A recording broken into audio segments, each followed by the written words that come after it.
All right, so radioactive decay. All radioactive decay processes is because it's one nucleus, so there's no, bimolecular stuff going on. It's just one thing falling apart, right? Always, one thing involved, always first order. So first order kinetics, it's a simple one-step process, okay?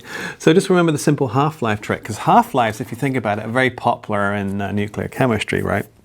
So we can have half-lives for an experiment, we can have half-lives for nuclear decay as well, all right?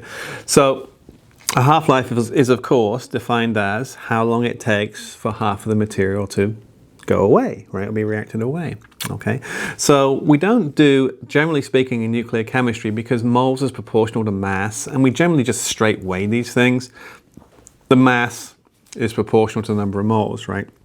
So instead of moles, we'll just use mass. So if I have 1 gram of something, after one half-life, how much do I have left? Half of that, right? Which is 0.500 grams, right? After another half-life, so I'm starting here, after another half-life, however long that is, I have half of a half, which is a quarter. Yeah. And it just goes on from there, and then we go in 0.125, etc. Okay, so whole, half, quarter, 8, 16th, 32nd, etc. Okay, so let's look at this. If it takes 5.2 minutes for 1 gram to go to 0.25 grams, so that's 5.2 minutes. That's 2 half-lives, isn't it, right? So 5.2 minutes equals 2 half-lives. Fair enough. Therefore, half-life, nice and easy, equals 5.2 minutes over 2, 2.6 minutes. Okay, so never forget your simple trick, okay? If you know what the half-life is, half of it goes away, so you have those magic fractions, 1, half, quarter, eighth, etc.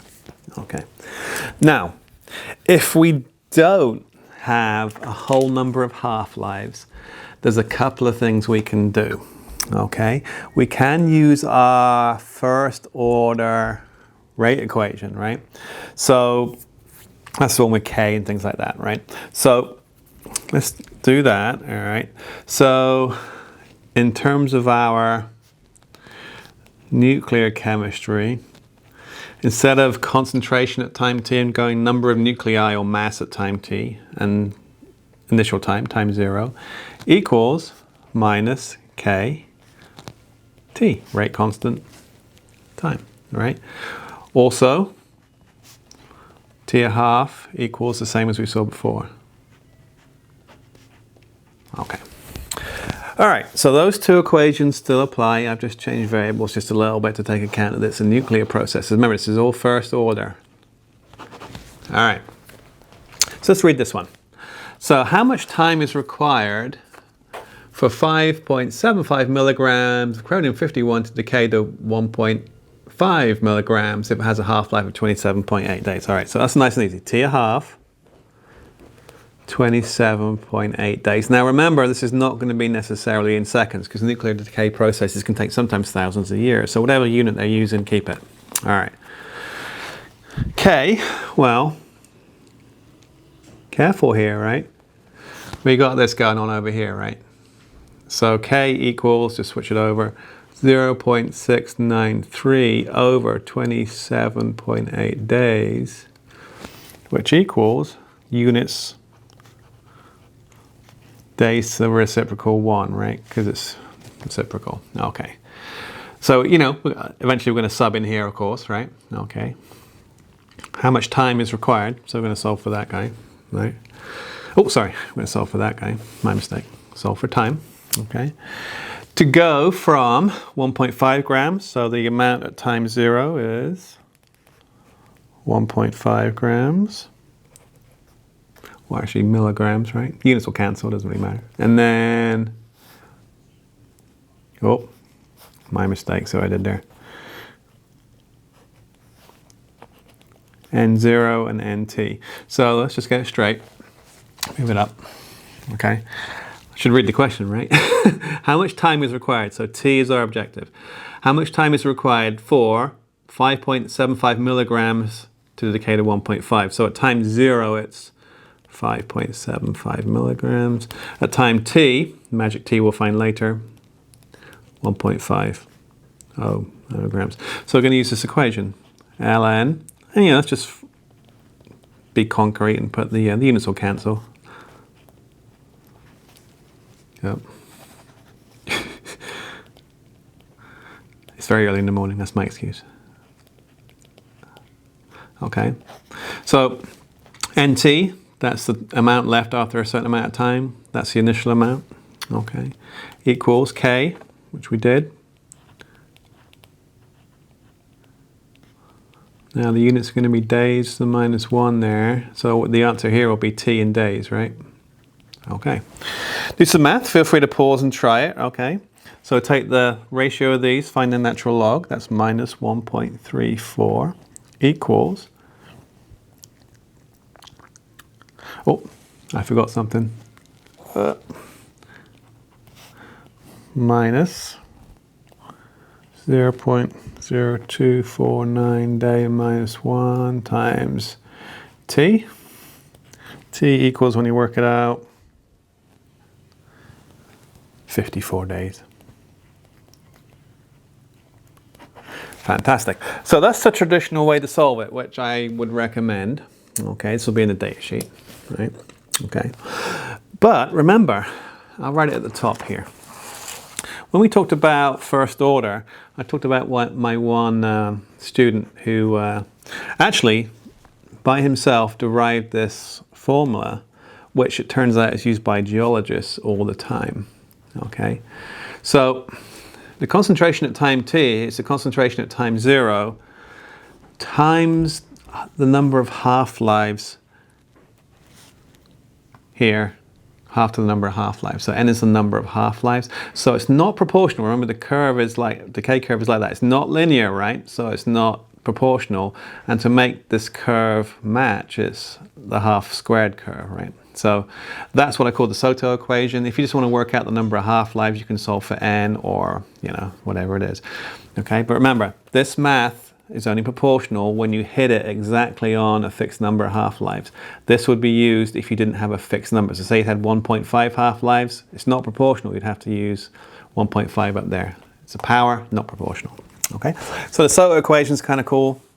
It's actually a well-known thing in geology, but good job, Daniel. That was his name, Daniel Soto. You may know him. All right. So next thing, this guy. All right, so Einstein, obviously E equals mc squared, right? We'll talk about how that works in a second. But here's that Velcro argument, right? Okay, so the strong nuclear force, this is the Velcro itself, only comes into play over about 1 femtometer. So if the particles, the neutrons, protons, you can have a proton stick to a proton stick to a neutron stick to a proton. It's all about distance of these particles, right? If they're within a femtometer, the nuclear force kind of grabs and it takes over like Velcro, okay? But if the electrostatic repulsion, if there's too many protons pushing these things apart and they never get close enough, it's going to fall apart. So there's iron, that's the magic iron right there, and anything kind of up here is going to fall apart, anything down there, well, it will stick together with, fusion, right? So light things, heavy things. So that's, that's the kind of the plot which kind of explains the Velcro railway carts. Okay, now Einstein, of course, very famous. What he did was he worked out the strength of the weak nuclear force. All right, and that's in his famous equation right here. Okay, so turns out that when I try and stick a proton to a neutron, say, right? Some glue, right? So that's the weak nuclear force, all right? It turns out that if you weigh individual particles like protons and neutrons, they actually weigh more as separate particles than they do when stuck together in a nucleus, yeah? And that energy that's been sticking them together is actually converted from mass. And this is where this comes from, right? So to say E equals mc squared is not right. It's actually change in E equals change in mass, okay? So the change in mass between separate isolated particles and when they're all bound together as a nucleus, that change in mass is converted to energy, okay? So that's what we'll look at. So we'll look at the differences between mass of bound particles and free particles, work out how much glue is being used, through just multiplying by c squared, okay? So you can work out the amount of glue through E equals mc squared, all right? So we always know how many protons and neutrons are in a nucleus, and we know the mass to a very large number of significant figures of those individual particles. We know c, speed of light, and we can work out delta E, how much glue. Okay. Now the difference in mass between the separate particles and the nucleus itself is called the mass defect. So we always work out the mass defect, m, turn it into E through E equals mc squared. Okay. So to be honest, this nuclear science is pretty straightforward. It's just the application of a simple equation, right? All right. So let's look at this kind of bigger worked example. So we're going to work out the binding energy per nucleon for carbon-12. Now, if you just weighed carbon-12 and you put it through a mass spectrometer, you'd expect it to weigh 12, right? But it doesn't. It weighs 11.996708. So that difference, that less than 12 difference, well, it's slightly more than that. We'll talk about it in a second. That difference to what you think it's going to be is the change in mass, which has been turned to energy, equals mc squared, right? So what we're going to say is this. So carbon-12 has a mass of 11.996708 AMUs, all right? Okay, now in there, there's 6 protons and 6 neutrons, right? If we look at our previous page, protons and neutrons by themselves have these masses, slightly more than 1 AMU, right? Okay, so kind of keep that on the side. So we got, you work it out, 6 times the proton mass,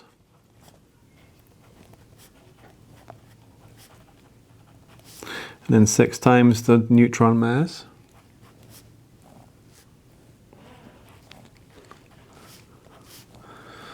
Equals, okay. If I worked it out, please check my math.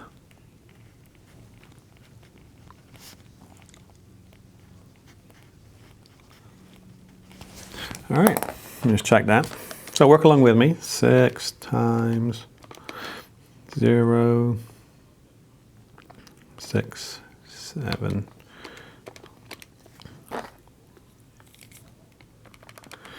1.0678 times 6. I've got 6.4, not 6.04.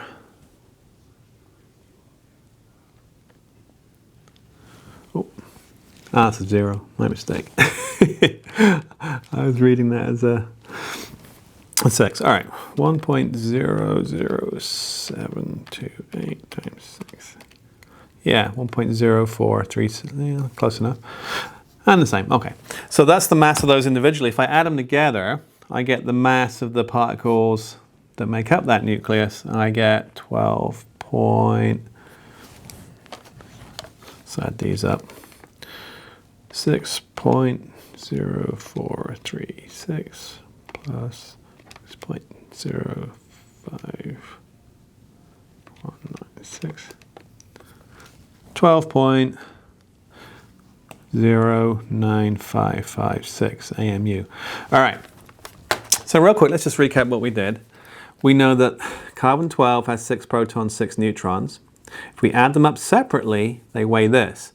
But when they're in the nucleus, they weigh that. Okay, so obviously there's a slight difference. So delta M, the mass difference between the two, all right, is just 12.09556 minus 11.996708 AMU, which equals 0.098932 AMU. Fair enough. So that's the mass defect. All right, that's the mass defect. Now I'm going to run out of room a little bit. Okay, so I'll try and squeeze it in. Now, because E equals mc squared, it has to be in kilograms, right? So in kilograms, 0.098932 AMU. AMU conversion factor, previous chart.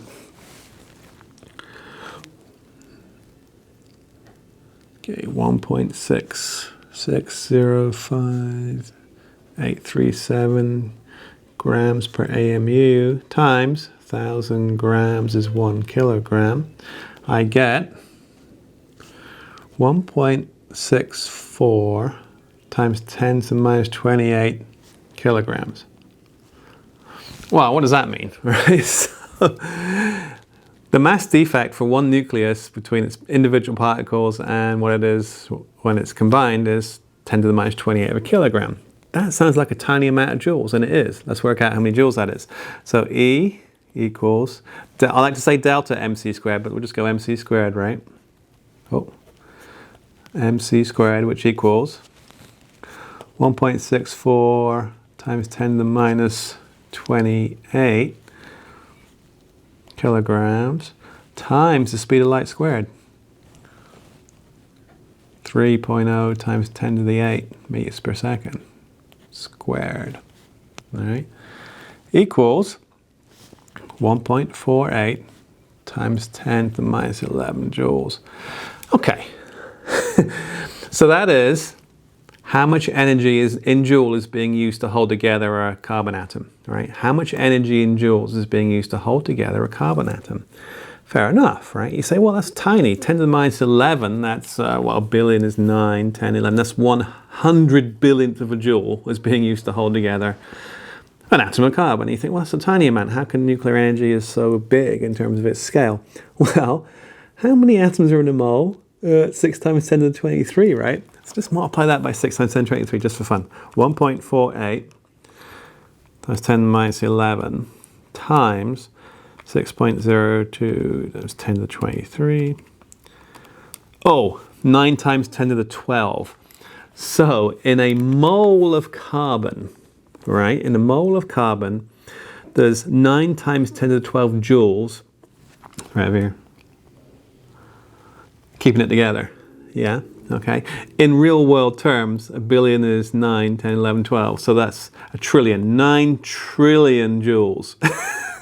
9 trillion joules of energy are holding a pencil lead together.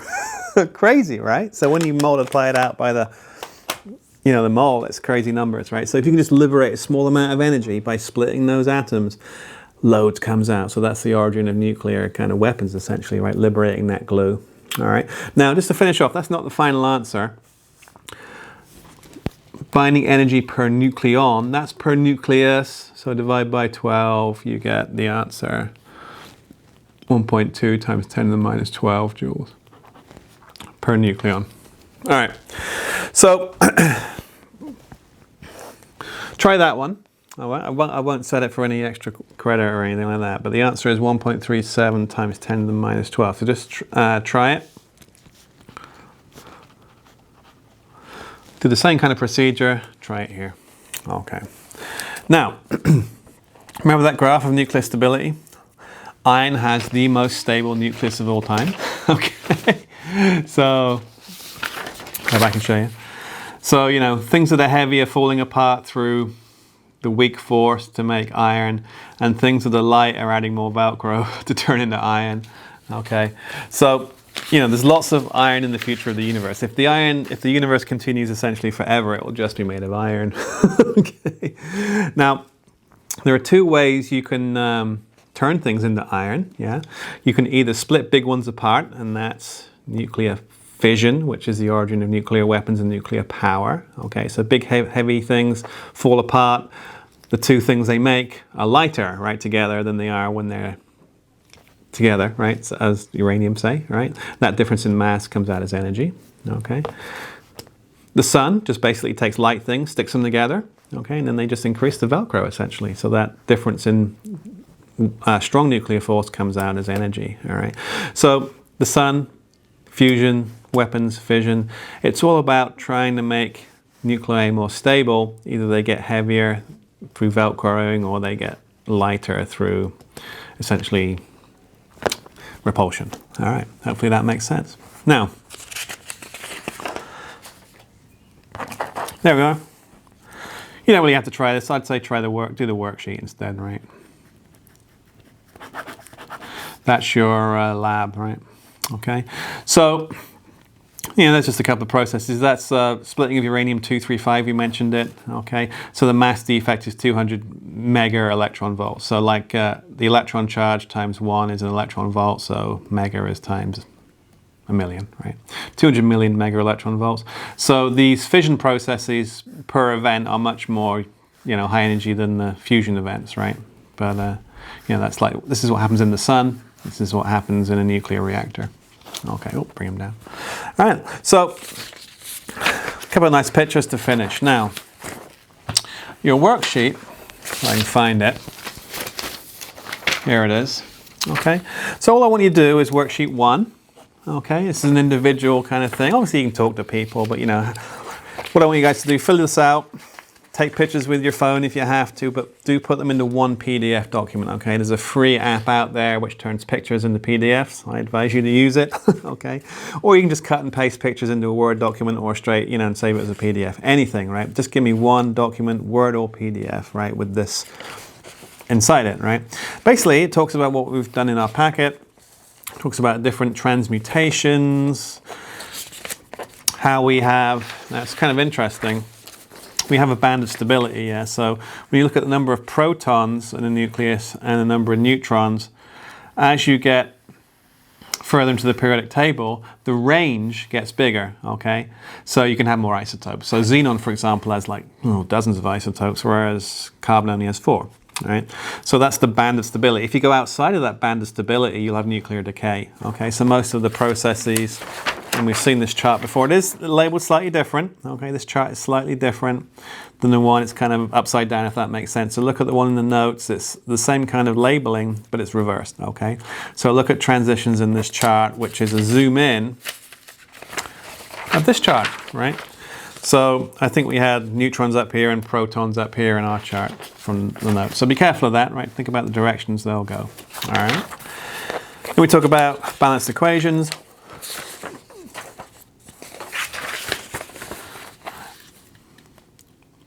Electron capture we talked about briefly. I'll go back and talk about that. Okay, so electron capture, if you think about, that was our last form of radiation. It's not really a form of radiation, okay, but here it is. So down here, electron capture, so you'll have this very kind of large nucleus, and if you think about it, the electrons are, in our old model orbiting around, right? But this is such a lot of positives in here, eventually it will like capture an electron, it will just suck it into the nucleus. And when that happens, obviously, a proton, if you like, grabs an electron and becomes a neutron. So the number of protons goes up by 1, but the mass stays the same. Okay, so you'll see that as an example of neutron capture. Okay. All right, on the back, there's some kind of general information. Okay, so get this done. Let's think, when we're going to have this done by. Let's give you guys a week, right? So, May 4th plus 7, 11th. Okay, and I'm planning to give you the final exam on May 15th, okay? So this will give you a nice 4-day, just a review, okay? So, have this done by May 11th, get it to me. I'll obviously put that in the discussion area with details. And the next thing you'll get from me will be your exam. So I'll write the exams, I'll send you them individually by email as email attachments. Again, details in the discussion area. And I'll give you 24 hours, all right? So I'm thinking May 15th to, that's the last day of semester, isn't it? I'll make it May 14th, right? Give you like 24 hours on May 14th. I'll grade them next day and get them posted. All right. So stop there. Any questions, please put them in discussion.